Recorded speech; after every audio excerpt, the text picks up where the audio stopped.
Hello दोस्तों, आप सभी लोगों का हमारे YouTube channel Praveen the analyser में स्वागत है। उम्मीद है आप सभी लोग अच्छे होंगे और आपकी तैयारी अच्छी चल रही होगी। तो आज हम देने वाले हैं यूपीएसआई का टेक्स्ट बुक पर टेस्ट, जो कि एक चैप्टर टेस्ट है और ये चैप्टर है जनरल नॉलेज का 8वां चैप्टर। चैप्टर नंबर 8 है ये जनरल नॉलेज का। जनरल नॉलेज में आता है कि गुप्ता एज यानी कि गुप्त वंश का एक चैप्टर है। तो आप भी पेन और कॉपी लेकर बैठिए और साथ ही मिलकर इस टेस्ट को अटेम्प्ट करते हैं। तो चलिए टेस्ट को स्टार्ट करते हैं। यहाँ पे अपना लैंग्वेज सेलेक्ट करने के लिए दिया है, तो लैंग्वेज को अपना सेलेक्ट करेंगे, जो कि हिंदी और इंग्लिश दोनों दिया है। तो हम इसको हिंदी में अटेम्प्ट करेंगे, तो हिंदी पे क्लिक करते हैं अपना। यहाँ पे डिक्लेरेशन बॉक्स बना हुआ है, यहाँ पे डिक्लेरेशन के लिए चेक बॉक्स है, तो इस पर क्लिक करते ही हमारा I am ready to begin के लिए तैयार हो गया है। तो हम इसको I am ready to begin करते हैं और हमारा टेस्ट स्टार्ट हो जाएगा। चलिए हम क्लिक कर दिए हैं और हमारा टेस्ट स्टार्ट हो चुका है।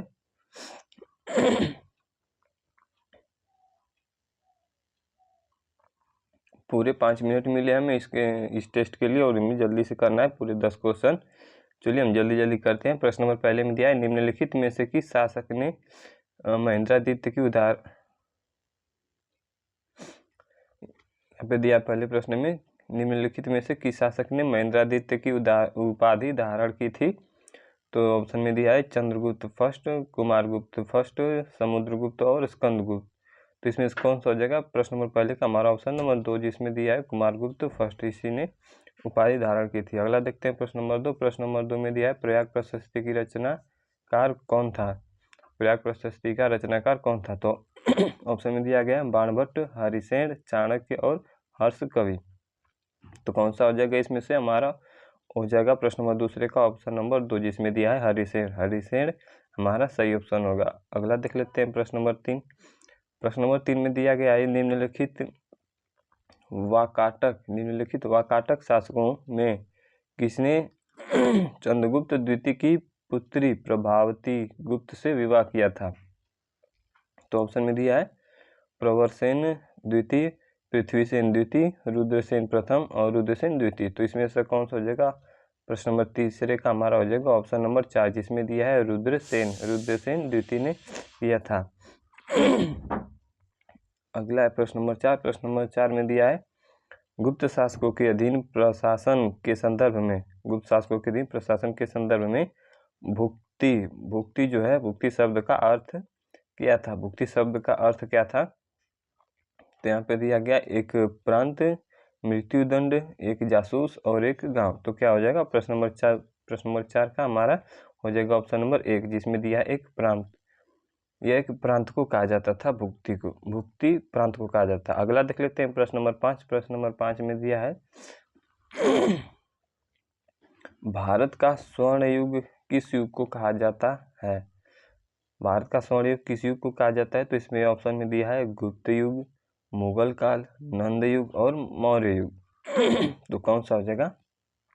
प्रश्न नंबर 5 का हमारा हो जाएगा ऑप्शन नंबर 1, जिसमें दिया है गुप्त युग।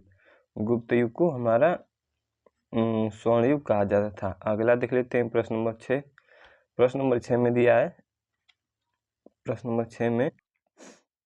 इसमें दिया है गुप्त काल का साहित्यकार कौन है। गुप्त काल का साहित्यकार कौन है? तो ऑप्शन में दिया है भरवी, कालिदास, विशाखदत्त और प्रयुक्त सभी। तो हमारे प्रश्न नंबर 6 में क्या हो जाएगा? ये 1, 2, 3 तीनों लोग थे। तो हमारा ऑप्शन नंबर 4, जिसमें दिया है उपयुक्त सभी। हम इसको टिक करके सर्विस नेक्स्ट करके आगे बढ़ते हैं। अगला है प्रश्न नंबर 7। प्रश्न नंबर 7 में देखते हैं प्रश्न, इसमें दिया है हिंदी के महारौली में दिल्ली के महारौली में लौह स्तंभ में किसकी उपलब्धियों को दर्ज किया गया है। जो हिंदी का महारौली लौह स्तंभ है, उसमें किसकी उपलब्धियों को दर्ज किया गया है, वो दर्शाया गया है। ऑप्शन में है अशोक, चंद्रगुप्त द्वितीय और समुद्रगुप्त, और यहाँ पे दिया है कनिष्क। तो कौन सा था? प्रश्न नंबर 7 में हमारा हो जाएगा ऑप्शन नंबर 2, जिसमें दिया है चंद्रगुप्त द्वितीय का उपलब्धियों को दर्ज किया गया है दिल्ली के महारौली लौह स्तंभ में। अगला देख लेते हैं प्रश्न नंबर 8। प्रश्न नंबर 8 में दिया है फाहियान ने निम्नलिखित में से किस भारतीय राज्य से अपने घर वापस आने की यात्रा शुरू की? तो ऑप्शन में दिया है बिहार, महाराष्ट्र, बंगाल और उड़ीसा। तो हमारा हो जाएगा प्रश्न नंबर 8 का बंगाल, जो कि दिया ऑप्शन नंबर 3 में, ये हमारा सही होगा। अगला देखते हैं प्रश्न नंबर 9। प्रश्न नंबर 9 में दिया है गुप्त काल के दौरान महादंडनायक शब्द किसको संदर्भित था? तो इसमें दिया प्रमुख कमांडर, प्रमुख व्यापारी, प्रमुख न्यायाधीश, राजस्व संग्रह के मुख्य प्रभारी। तो हमारा प्रश्न नंबर 9 का हो जाएगा ऑप्शन नंबर 3, जिसमें दिया है मुख्य न्यायाधीश। अगला देखते हैं प्रश्न नंबर 10, जो कि लास्ट है हमारा। इसमें दिया मेगास्थनीज की कृति चंद्रगुप्त के दरबार और उसके प्रशासन का वर्णन करती है। तो कौन सी कृति है? इंडिका, मुद्रा राक्षस, अष्टाध्यायी और अर्थशास्त्र। तो इंडिका का, जो कि सबको पता है, इंडिका एक मेगास्थनीज की कृति है। तो इसको टिक करके हम आगे बढ़ते हैं। इसको हम अपना हमारा पूरे क्वेश्चन अटेम्प्ट कर लेंगे। अब इसको हम सबमिट कर लेते हैं टेस्ट को। यहाँ पे हमारा आ गया है पूरा एनालिसिस, हमने सबमिट कर दिया था टेस्ट को, एनालिसिस हो गया है। यहाँ पे हमारा रैंक नंबर 1 आया है 2959 में से, यानी कि लगभग 3000 में से हमारा रैंक नंबर 1 आ गया है। यहाँ पे पूरे हमने 25 में से 25 नंबर स्कोर किए हैं और हमने पूरे 10 क्वेश्चन अटैम्प्ट किए हैं। यहाँ पे एक्यूरेसी और परसेंटाइल दोनों हमारी 100% बनी हुई है। चलिए देख लेते हैं टॉपर्स के साथ इसको कंपेयर कर लेते हैं।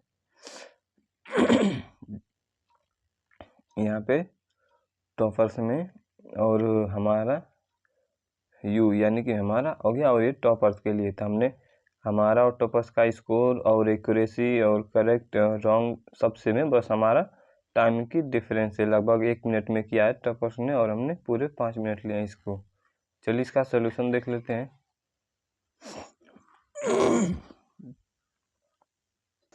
यहाँ पे हमारा सोल्यूशन खुल चुका है। सोल्यूशन में अपना सब देख लेते हैं।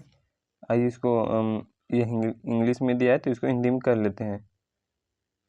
पहला प्रश्न था इसमें हमारा, निम्नलिखित में से किस शासक ने महेंद्रादित्य की उपाधि धारण की थी? हमने लगाया था ऑप्शन नंबर 2 को लगाया था इसमें से, जो कि कुमारगुप्त हमने फर्स्ट, यानी कुमारगुप्त फर्स्ट को लगाया था ऑप्शन नंबर 2, जो कि हमारे यहाँ पे सही है। आप मिला लीजिए कि आपका क्या था। यहाँ पे इसके की पॉइंट्स दिए गए, इनको पढ़ लीजिए। यहाँ पे एडिशनल इन्फॉर्मेशन हो गया, इनको पढ़ लीजिए आप।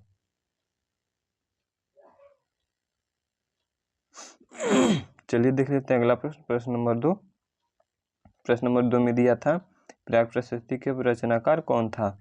प्रयाग प्रशस्ति का रचनाकार हरिसेन, यानी कि ऑप्शन नंबर 2 हमने, जो कि सही लगाया था। आप मिला लीजिए कि आपने क्या लगाया था।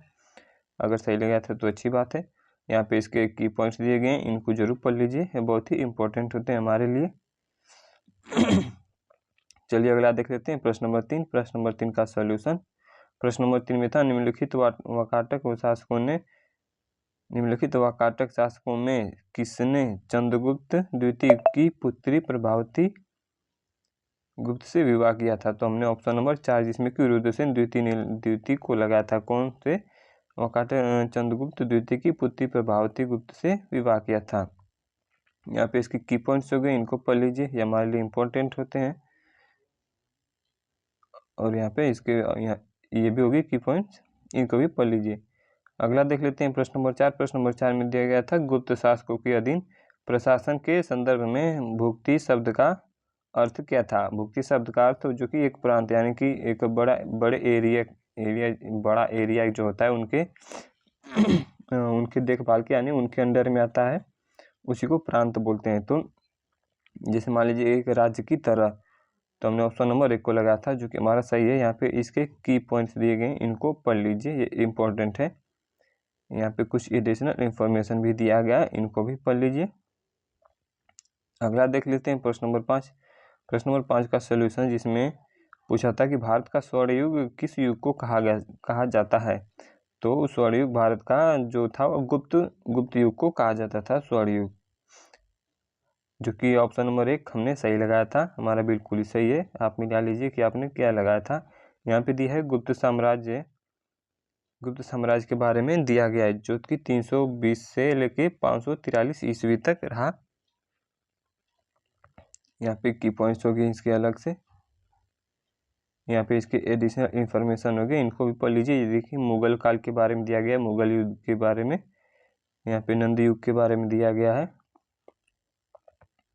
यहाँ पे मौर्य वंश के बारे में दिया गया है, इनको भी पढ़ लीजिए, ये इम्पोर्टेंट है।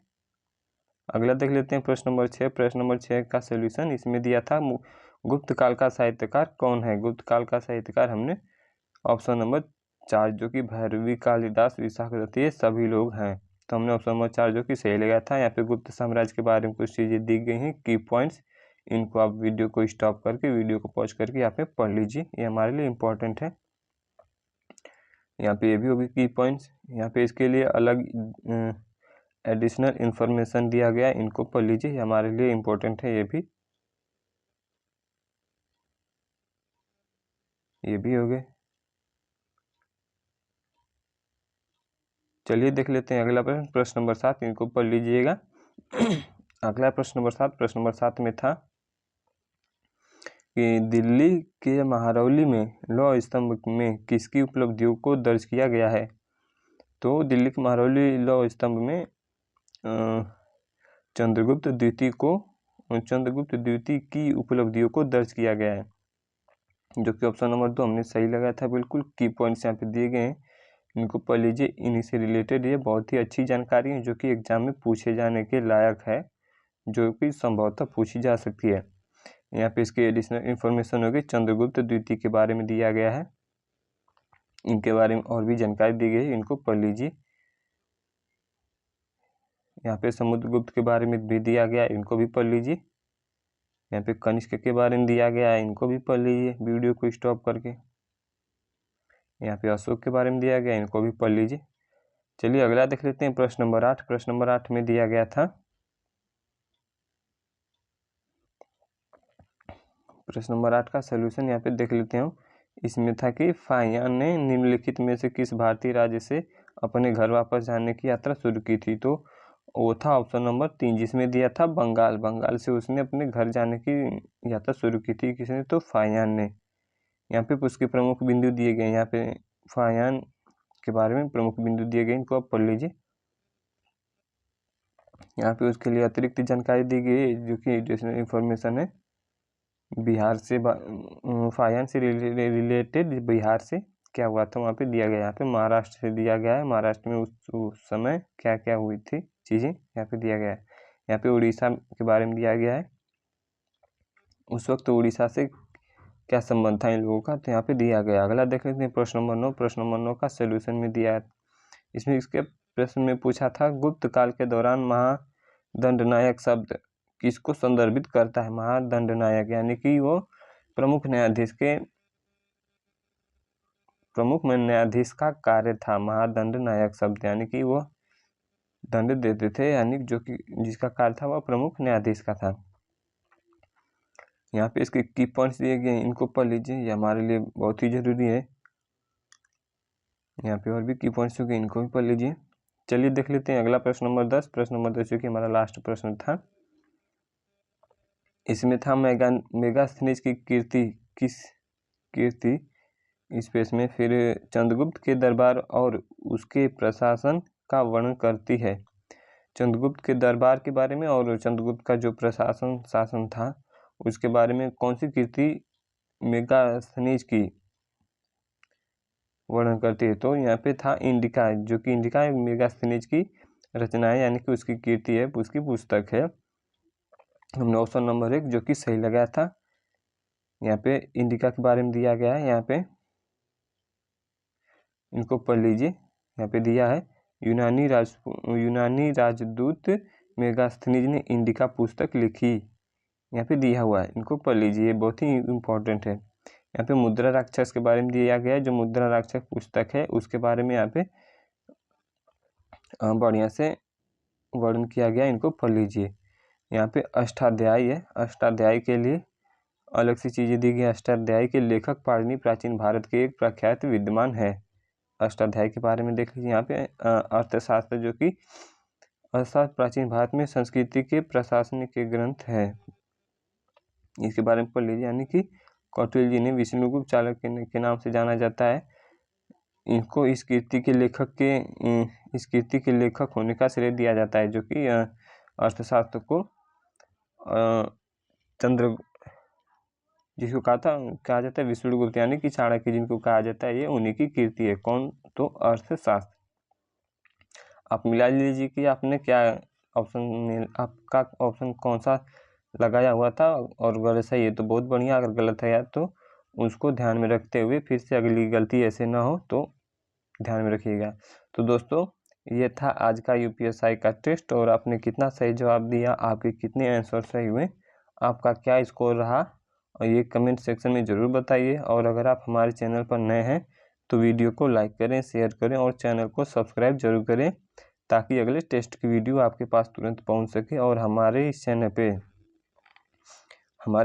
पर टेक्स्ट बुक के जितने भी टेस्ट हैं, मॉक टेस्ट हैं, प्रीवियस ईयर टेस्ट हैं और सेक्शनल टेस्ट हैं, चैप्टर टेस्ट हैं, इन सभी के टेस्ट हम डेली बेसिस पे करवाते हैं। तो आप भी इस टेस्ट को हमारे साथ ही अटेम्प्ट करते रहिए। और जब भी स्टूडेंट टेक्स्ट बुक के प्रीमियम फीचर को अफोर्ड नहीं कर पा रहे हैं तो उनके लिए हमारा चैनल बहुत ही हेल्पफुल है, क्योंकि यहाँ पे टेक्स्ट बुक के हर टेस्ट को हम प्रोवाइड करा रहे हैं, तो उनके लिए हमारा चैनल बहुत ही हेल्पफुल है। तो चलिए आज के लिए इतना ही, मिलते हैं नेक्स्ट क्लास में। धन्यवाद। जय हिंद, जय भारत।